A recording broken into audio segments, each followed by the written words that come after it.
Aujourd'hui, à Lumière du Monde, Jésus, oui. L'Église, non merci. Stéphanie Bernier est la nouvelle directrice de la Maison de François. Avant d'arriver à ce poste, elle a longuement œuvré auprès des jeunes.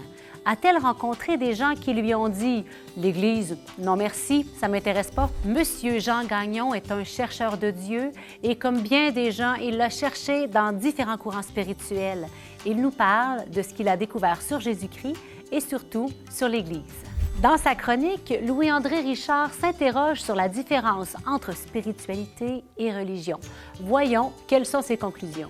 Et dans le cadre d'une émission sur Jésus et l'Église, il est pertinent de parler du Christ. Simon Lessard le fait dans sa capsule « Le fin mot de la foi ». Bonne émission!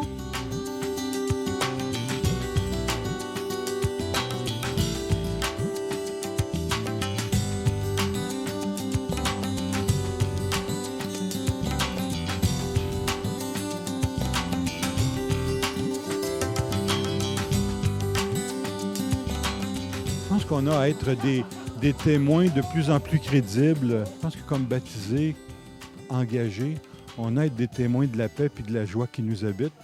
Puis c'est comme ça que les gens vont être attirés vers l'Église. Alors Jésus, oui, parce que Jésus donne un sens à la vie, donne un sens à la spiritualité, à quelque chose de plus grand. Il nous invite à avancer, mais c'est à nous peut-être à lui redonner une nouvelle image à cette Église-là, pour montrer que Jésus est encore vivant dans l'Église. Moi, je pense qu'il y a beaucoup de variété chez les gens. Je pense qu'il y a des gens qui ont des prétentions sur ce qu'ils ont sur l'Église, ceux qui sont contre l'Église. Mon Église est visage de ma foi, c'est-à-dire amour dans le monde. Voilà. Madame Stéphanie Bernier bénéficie d'une large expérience dans le milieu de l'Église au Québec. Ayant œuvré tant dans le diocèse de Saint-Hyacinthe que dans celui de Québec, cette formatrice et animatrice a travaillé autant avec les adolescents, les jeunes adultes, les familles que les adultes. Tout cela l'a bien préparée à prendre la direction de la Maison de François, un lieu de formation pour les baptisés, mais surtout un lieu pour prendre soin de ces gens qui s'engagent dans la société et dans l'Église. Bonjour Stéphanie. Bonjour Geneviève. C'est une grande joie de t'accueillir et de te rencontrer comme tu viens tout juste de revenir dans le diocèse de Québec. C'est un honneur de participer à l'émission avec toi. Alors, dans un premier temps, je te poserai la question, on rentre directement dans le vif du sujet. As-tu des gens dans ton entourage qui disent « Jésus, oui », l'Église, non merci. Plein. En fait, aussitôt que tu sors un peu des réseaux réels d'Église, donc la paroisse, les mouvements, c'est beaucoup ça. Donc moi, j'ai travaillé dans le milieu communautaire. J'ai eu la chance de participer à la table de concertation jeunesse des Mascoutins. Et là-bas, les intervenants m'accueillaient comme Stéphanie, la baptisée, mais pas comme Stéphanie de l'Église. Ils savaient que je faisais partie de l'Église, mais c'était vraiment la baptisée qui s'engage auprès d'eux. Donc, pour eux, d'accueillir ma façon d'être, d'accueillir le Christ, c'était correct. De partager ses valeurs, c'était correct. Mais parle-leur pas trop de l'Église institution, puis ils s'en dissociaient. Même chose j'ai un ami qui appelle Jésus le pouilleux sympathique. Je suis désolée, j'espère que ça offusquera personne. Mais en fait, cet ami-là, c'est un gars de la quarantaine qui adhère aux valeurs, qui a fait baptiser ses enfants, qui s'est marié à l'Église. Mais pour lui, le lien ecclésial, c'est pas important. Donc, et c'est comme ça pour beaucoup de gens. Et les je vous donne l'exemple, les baby boomers vont rejeter l'Église, certains vont rejeter l'Église à cause de la vision style mère autoritaire, qui est la vision morale, qui veut diriger leur conscience, leur vie, c'est comme ça qu'ils voient ça. Donc, et aussi, bien sûr, à cause des erreurs. Donc, les gens de la génération X, eux, vont plus dire, bien, ils ont eu une belle expérience en catéchèse, donc Jésus, c'est mon ami, mais ils ont bien compris le principe de Saint-Augustin, aime et fais ce que tu veux. Donc, et les plus jeunes, bien, on voit une ouverture à Jésus, qu'ils voient comme un grand philosophe, mais l'Église, en histoire, puis ce qu'ils en entendent dans les médias traditionnels, leur donne pas envie de marcher dans cet organisme-là, dans le fond, qui voit comme un organisme... Comme un autre, oui. Comme un autre, Quand on ouais. parle d'Église, ça nous amène nécessairement à l'aspect communautaire de la foi. Un aspect qui n'est pas nécessairement évident, justement, dans un monde qui est plus axé actuellement sur l'individu par rapport à autrefois. Comment est-ce que la rencontre avec d'autres chercheurs ou chercheuses de Dieu peut apporter quelque chose de positif dans la vie? Bien, en fait, moi, je partirais de quand 2 ou 3 sont réunis en mon nom. Donc, les gens actuellement, tant les jeunes que les moins jeunes, ont besoin de sentir qu'ils partagent des choses en commun. Donc, qu'ils ont une visée. Donc, les valeurs, par exemple, de protection de l'écologie, de l'environnement, bien, ça donne... On va dans le même sens. La protection de l'autre, le fait de ne pas se sentir seul. Hein? On est dans un monde où on est beaucoup isolé, donc le besoin de se rencontrer, de se réunir, de porter ensemble une même cause, dans le fond, et l'Église offre plein de belles opportunités pour ça. Aurais-tu quelques exemples comme ça? Bien, je donne un exemple. À Saint-Ambroise, où j'ai travaillé, il y a l'accueil Saint-Ambroise. Donc, c'est des gens, beaucoup des croyants, qui se rassemblent pour venir en aide aux personnes plus démunies de la paroisse. Donc, ça, pour moi, c'est un lieu, tu n'as pas besoin d'être croyant pour t'y engager, mais d'être croyant apporte quelque chose de différent. Je donne l'exemple des organismes pour l'environnement, de l'aide à l'Église en détresse. Donc, c'est toutes des choses d'Amnesty International. Tu sais, dans toutes les écoles actuellement, il y a presque plus de pastoral. Par contre, les jeunes sont encore interpellés par la justice sociale, par la défense des droits de l'humain, donc voilà, c'est ce que l'Église permet. Puis, il y a dans l'Église aussi ce qu'on appelle la tradition. Hein? Ça ne semble pas très actuel comme mot, alors qu'on aime plutôt parler de nouveauté. C'est ce qui est à la page. Pourquoi l'Église continue d'avoir un intérêt pour la tradition? Il y en a qui pourraient penser même que ça nous maintient accrochés en arrière. Qu'est-ce que tu en penses? Bien, en fait, moi, ce que j'ai appris, c'est que et ce que les jeunes ont dit, entre autres, dans les consultations pour le synode en vue de Christus Vivit, donc sur les jeunes, la foi, le discernement vocationnel, c'est que l'Église, même s'ils ne sont pas d'accord avec tout ce que l'Église institution dit, c'est un phare pour eux. Donc, dans un monde où tout se vaut, où il y a un peu un relativisme, ce que les jeunes ont dit à l'Église, c'est « merci d'être là ». Comme un chemin tracé dans la montagne. Hein, si on va, par exemple, à Stoneham, il y a des pistes experts, des pistes débutants, des pistes pour les moins avancés, intermédiaires. Donc, l'Église, pour moi, je la vois comme et la tradition, je la vois comme la piste de débutant. Où, quand tu suis ça, il y a plein de possibilités. Tu peux aller dans les sous-bois, tu peux choisir de changer de piste, mais ça reste que tu as un chemin de tracé, donc si tu te perds, tu peux toujours revenir. Et c'est ça l'intérêt de la tradition. Et je terminerai pour cette partie-là en disant que connaître son histoire, savoir que des milliers de croyants depuis des années ont suivi différentes pistes au sein d'une même Église, permet de mieux comprendre notre présent puis d'envisager l'avenir avec espérance. Alors Stéphanie, en terminant, tu occupes depuis peu la direction de la Maison de François. La mission de cette maison est aussi de favoriser la transformation de l'Église pour qu'elle soit plus vivante et accueillante. Comment vois-tu que la Maison de François ouvre de nouveaux chemins pour accompagner les baptisés? D'abord, en prenant soin de ceux qui œuvrent auprès des baptisés dans les paroisses et les périphéries. Donc, prendre soin en accompagnant, en écoutant, en accueillant les questions, en formant. Donc, pour mieux, on croit que quelqu'un qui se sent écouté, quelqu'un qui a une bonne formation est plus capable de partager la joie de l'Évangile parce qu'il est mieux enraciné. Donc, la Maison de François, c'est d'abord une équipe qui accompagne et qui partage son expérience à travers différentes formations, comme s'initier, comme le cœur à cœur avec Dieu, comme Sagesse d'un pauvre, qui est une découverte de la foi par les arts. Merci. Donc, c'est à découvrir. Il y a sans doute un site Internet sur lequel on peut découvrir tout ça.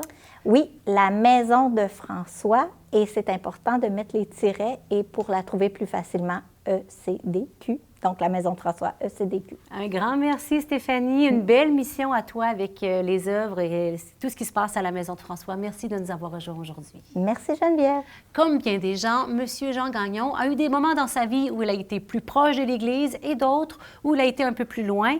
Eh bien, il a accepté de nous raconter son parcours de vie.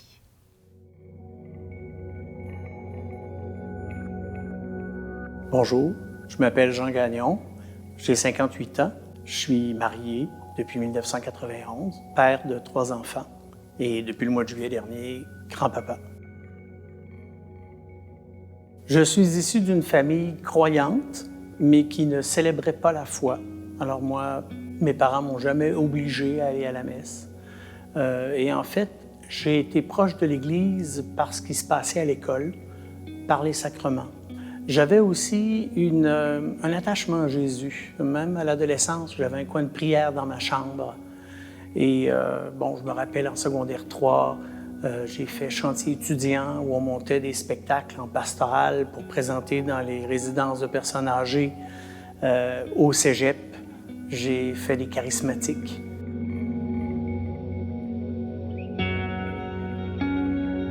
Mon premier contact avec la communauté chrétienne, ça a été d'abord un groupe où je me suis senti accueilli, mais pas de façon personnelle. Bon, malheureusement peut-être, mais j'ai senti que j'avais une place là. Et très rapidement, je me suis mis à m'impliquer dans ma communauté chrétienne. La communauté chrétienne, pour moi, c'est un laboratoire. C'est un laboratoire humain qui est donc imparfait, mais qui porte en lui un projet, une semence, celui que le Seigneur Jésus nous a laissé il y a 2000 ans et qu'il continue d'entretenir à travers ces rassemblements qu'on fait en Église, dans le cadre de liturgie, dans le cadre de la messe ou dans le cadre de toute autre activité à caractère pastoral. Alors, j'ai fait beaucoup de choses et jusqu'à entreprendre des études en théologie. À un moment donné, j'ai senti le besoin de mettre comme une colonne vertébrale à cette foi-là, qui ne pouvait pas être que quelque chose d'éthéré. Il y avait des choses que je voulais comprendre, articuler, placer. Et j'ai commencé un certificat qui s'est étalé sur une période de 5 ans. Ce qui m'a poussé à devenir agent pastoral, d'abord, c'est la perte inattendue d'un emploi. C'est ensuite un appel. Et ça, moi, je crois fortement à ça, que chaque chrétien, chaque chrétienne porte en lui un appel qu'il est appelé à découvrir. Et moi, cet appel-là, le Seigneur est passé par une femme à qui je racontais ma peine d'avoir perdu cet emploi et qui m'a interpellé. Il me semble, toi, je te verrais faire un agent pastoral, tu aurais le charisme pour faire ça. Ma première réaction, ça a été négatif. C'était, voyons donc, ça n'a pas de bon sens, ça prend des études, puis c'est pas facile, puis quand tu veux pas. Hein? Mais elle a terminé en disant, en tout cas, le Seigneur prend des chemins parfois croches pour faire des chemins droits. Et cette parole-là m'a atteinte au cœur là, comme un poignard, et je me suis mis en quête de discernement. Un discernement qui a duré 9 mois, où j'ai consulté plein de personnes et où, ultimement, j'ai consulté mon épouse parce que je suis marié. Alors, quand on veut faire les choses seul, on ne se marie pas. Et elle m'a béni dans ce choix de vie qui arrivait. On avait 3 jeunes enfants. J'avais un gros salaire avant, puis là, c'était autre chose. Et c'est dans la communauté chrétienne qui m'a choisi. Là, j'ai découvert un autre sens à la communauté. Non plus une communauté où j'allais comme quelqu'un qui consomme, on pourrait dire, mais une communauté où j'étais en service. Oui, payé, salarié, mais en service. En Église, moi, je ne connais pas beaucoup de gens qui s'investissent à la hauteur du salaire qu'ils reçoivent. C'est généralement, ça déborde. Et j'ai goûté ça. Et le sentiment d'appartenance est devenu très fort à cette communauté-là. Ô toi qui es sans changement, Seigneur du temps, ô Dieu fidèle, le jour décline, le soir vient, rassemble-nous tous en ta garde. J'ai découvert dans cette communauté-là un microcosme humain où il y a de la souffrance, où il y a de la joie, il y a des fêtes, il y a des drames, mais qui s'inscrit tout particulièrement autour de ce Seigneur d'amour, de ce Jésus qui nous demande, avec tout et malgré tout, de nous aimer les uns les autres, comme lui-même nous a aimés.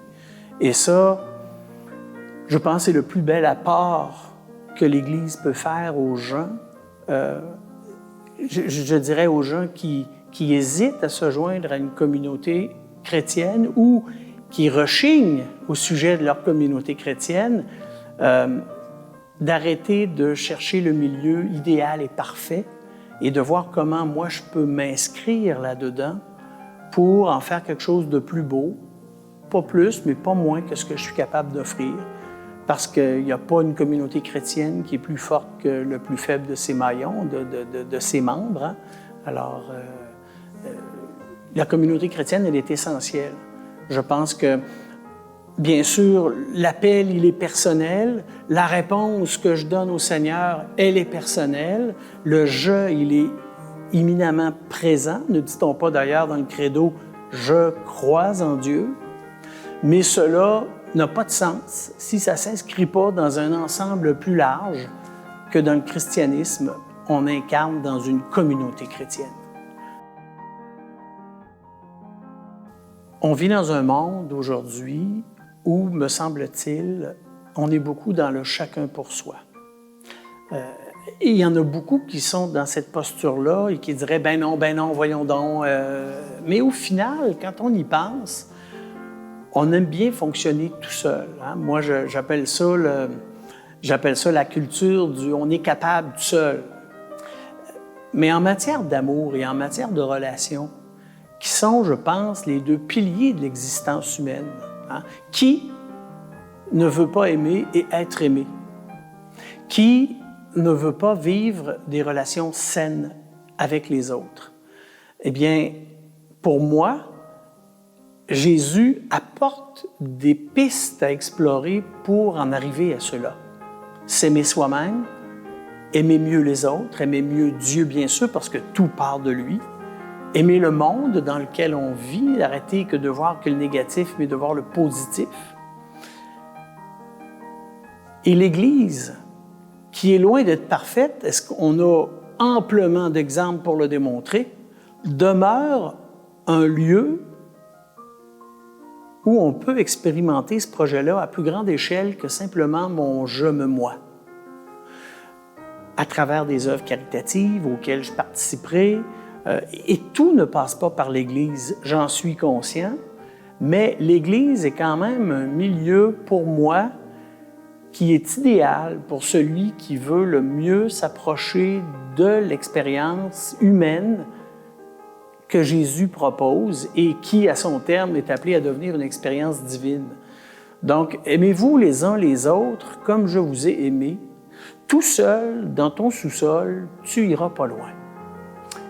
Bien sûr, vous allez me dire, j'ai ma famille, j'ai mes amis, j'ai ma gang d'école, j'ai mon club de hockey, oui, mais Jésus pourrait dire, quel mérite y a-t-il à aimer ceux qui vous aiment, tu sais, mais dans un laboratoire où je suis confronté ou exposé à des personnes que je connais peu, que je connais moins, qui peuvent à prime abord me sembler bizarres, accepter de voir en elles d'abord un frère et une sœur à cause de Jésus, bien là, ça m'oblige à prendre une autre posture.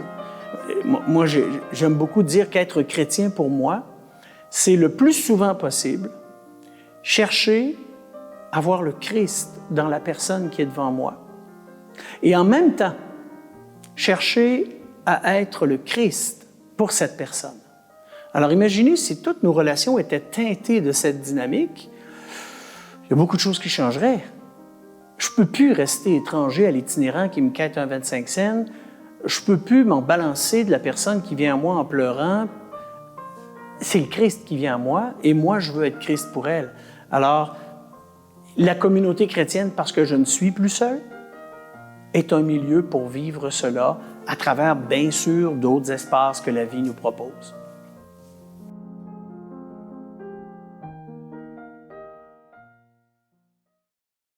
Dans sa chronique du prof de philo, notre professeur Louis-André Richard aborde le sujet de la religion et de la spiritualité.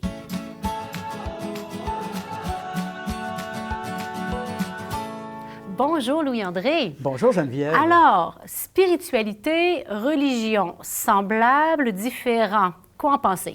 Alors, c'est une question très, très, très importante, particulièrement pour notre époque. Je dirais que d'entrée de jeu, il faut dire semblable si on remonte aux origines de la cohabitation entre ce qu'on appelle la religion et la spiritualité.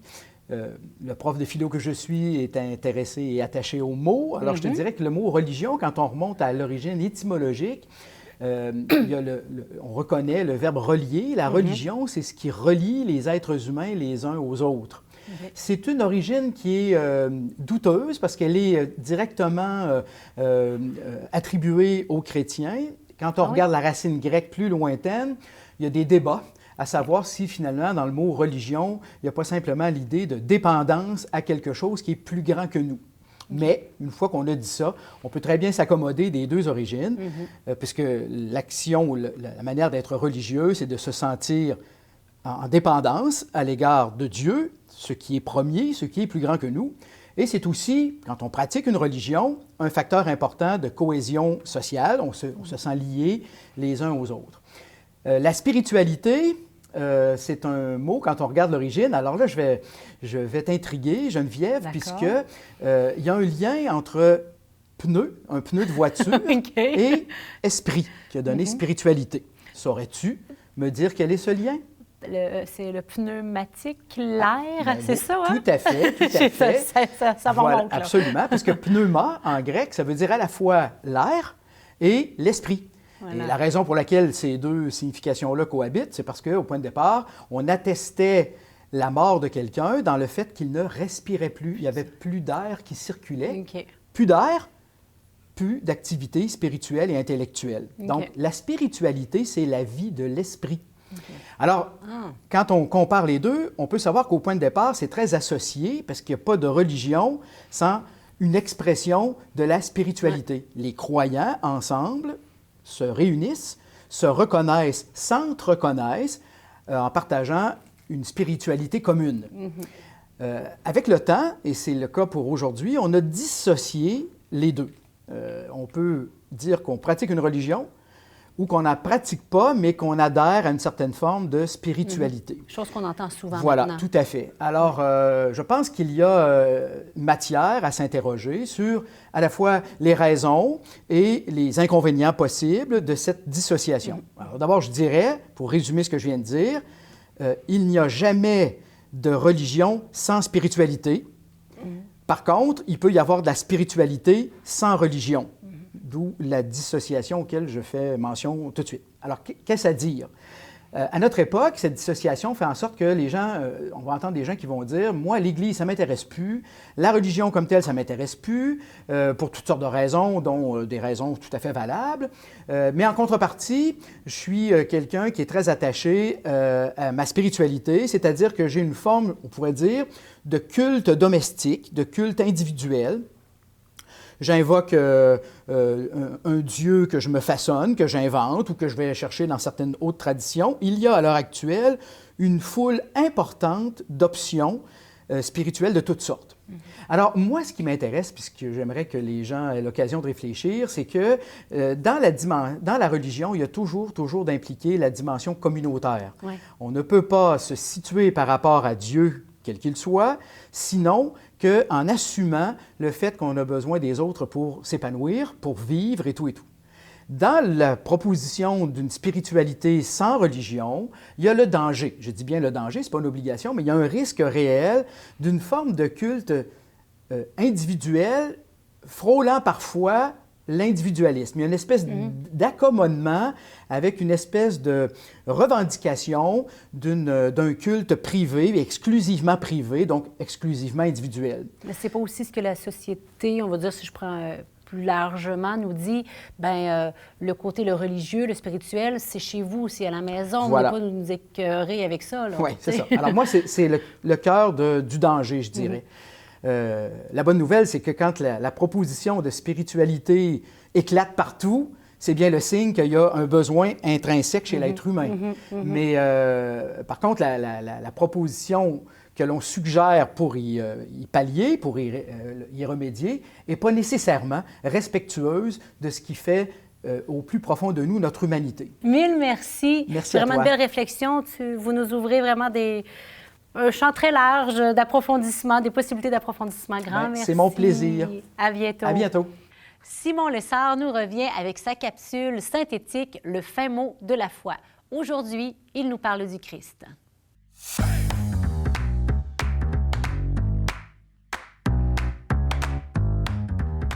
Christ, en latin Christus et en grec Christos, signifie oint. Oint n'est pas le cri d'un canard. Oint, O-I-N-T, veut dire enduit d'huile. Le Christ, c'est donc le huilé. Bizarre quand même, non? En fait, c'est parce que dans l'Antiquité, on avait coutume de frictionner d'huile parfumée des personnes pour les consacrer à une mission spéciale, souvent divine. Ainsi, on oignait des prêtres, des rois ou même des époux pour signifier que toute leur vie devait être exclusivement orientée au service de Dieu. Le Christ, c'est donc loin de Dieu, non pas celui qui est loin de Dieu dans le sens d'éloigné, mais celui qui est au contraire tellement proche de Dieu qu'il est oint par et pour Dieu, totalement dédié à sa mission divine. En hébreu, Christ se dit Mashiach, que l'on traduit Messie en français.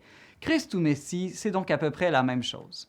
Alors, la prochaine fois que vous entendrez quelqu'un mal utiliser ce mot Christ, n'hésitez pas à lui proposer de le changer pour un synonyme, comme par exemple « c'est beau en oint »,« reviens ici, mon petit Messie », ou encore mon insulte préférée « huilé d'imbécile ». Ça risque de convertir son langage ou au moins de sauver la conversation.